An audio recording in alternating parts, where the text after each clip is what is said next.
A technical collaboration is currently underway between Japanese automakers Suzuki and Toyota. However, we're not getting either of these redesigned Toyotas from Suzuki Australia. But it's Suzuki's first production electric vehicle, EV, the new e-Vitara. This time, Toyota will build the urban cruiser from the same basic building blocks, leveraging Suzuki's work. The European version of the e-Vitara was first seen at the UK launch, ahead of its Australian launch in the first quarter of 2026. It's admirable that Suzuki has gone to great lengths to enhance the e-Vitara's interior. Everything looks well put together, and they've highlighted different textures, such as the pattern door trim and the soft-touch dashboard surrounding the air vents. The interior is also quite somber, but if you get a green or silver car in the top trim, you can opt for a brown interior to brighten things up. This revives the dark grey-on-black ambience of the e-Vitara's cabin, but it's not entirely brown leather. Instead, it's a stripe of color that runs from door to door across the center of the dashboard, then repeats on the center armrest and the outer seat edges. The company doesn't seem to have gotten the memo about the piano black upholstery that the rest of the automotive industry has. Inside the Suzuki EV, there's a ton of this trendy material, which shows every fingerprint it lands on and also wears badly. The acceptable interior features 2 screens in a single housing, consisting of a 10.1-inch central touchscreen and a 10.25-inch digital instrument cluster. The two aren't bad graphically, but they're housed in a single wide, arched floor pan, and because they're at different heights, the cluster is topped with a thick strip of unsightly black plastic. While some physical controls remain, the infotainment system still relies heavily on the system to perform various simple tasks. If you want to turn off the lane-keeping assist and the annoying bong sound that accompanies you when drifting above the speed limit, it's a frustrating process requiring 12 touches on the screen, taking about 25 seconds at the fastest speed.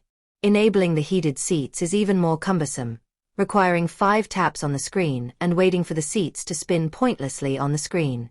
There are simply large, featureless, piano black plastic panels in the middle that could house 2 heated seat buttons that you can press once without taking your eyes off the road. So, let's back up the e-Vitara's claim by saying that rear seat passenger space is adequate. Neither headroom nor legroom is exceptional, but it's sufficient for average-sized passengers.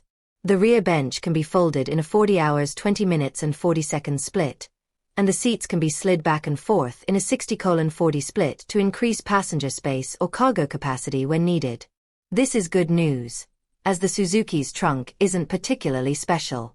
With the rear seat row fully pushed back, the front-wheel drive e-Vitara offers just 244 liters, while the dual-motor AWD version offers only 238 liters.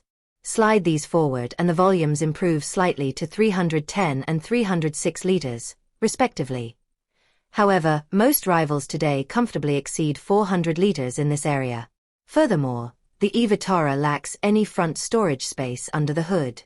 Regarding powertrains, following other global markets, the e-Vitara is available in 3 main variants, each with 2 battery packs and 2 drive wheel options. The entry-level model will be a front-wheel drive model with a smaller 49 kWh, usable, battery pack. This vehicle's output is a modest 106 kWh, supported by a modest 193 Nm of torque, enabling a 0 to 100 km/h acceleration of 9.6 seconds and a theoretical maximum range of 344 km. Sticking with 2-wheel drive, the longest-legged e-Vitara is equipped with a 61 kWh battery. Torque is the same as the base model, but power is increased to 128 kilowatts, reducing the official 0 to 100 km/h time to 8.7 seconds and extending the claimed range to 426 km. Finally, there's the dual-motor Olgra P with all-wheel drive.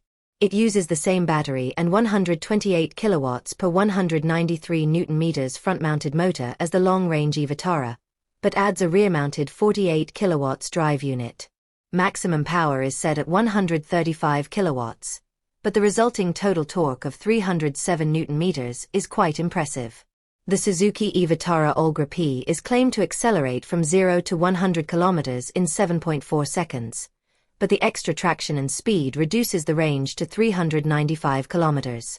What bothers us here is the e-Vitara's relatively low maximum DC fast charging speed of 70 kilowatts. This is far behind the modern EV era.